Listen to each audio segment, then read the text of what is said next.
দিয়ে মাছটা মেখে রাখলাম। মশলাতে আমি একটু লবণ, একটু হলুদ এর গুঁড়ো, একটু জিরের গুঁড়ো আর দুটো কাঁচা লঙ্কা এই দিলাম। এটাকে জলে ভিজিয়ে, একটু আগে জলে ভিজিয়ে রেখে দিলাম। আমি মাছটাকে তেজপাতা, শুকনো লঙ্কা, জিরে, কালো জিরে দিয়ে ভেজে নেব। পেঁয়াজ রসুন ছাড়াই হবে, পাতলা ঝোল করবো। আপনারা এইভাবে তেজপাতা, শুকনো লঙ্কা, তার সাথে কালো জিরে আর এমনি জিরে দিয়ে মাছটাকে ভেজে নেবেন। একটা ফ্লেভার বেরোবে, ওই ফ্লেভারটাতে ঝোলটার খুব টেস্ট হয়, সুন্দর গন্ধও হয়।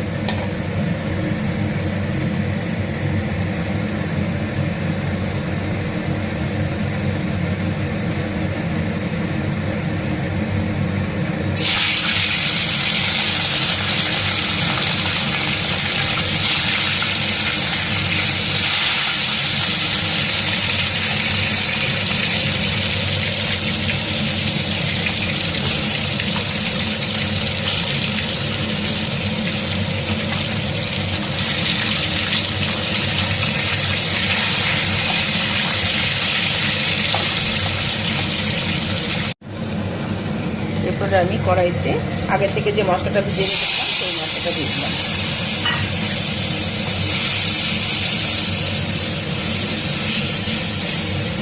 মশলাটাকে ভালো করে কষিয়ে নিতে হবে।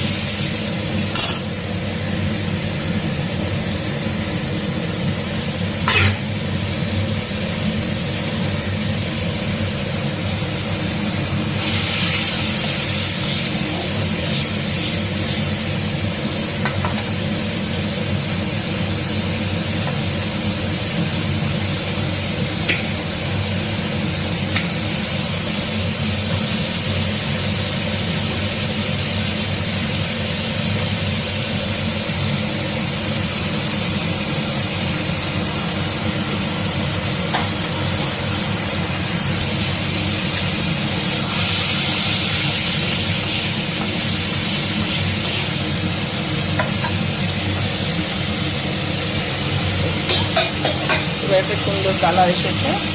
এবার আগে থেকে গরম জল করে রেখেছিলাম, সেই গরম জল দিয়ে দিলাম।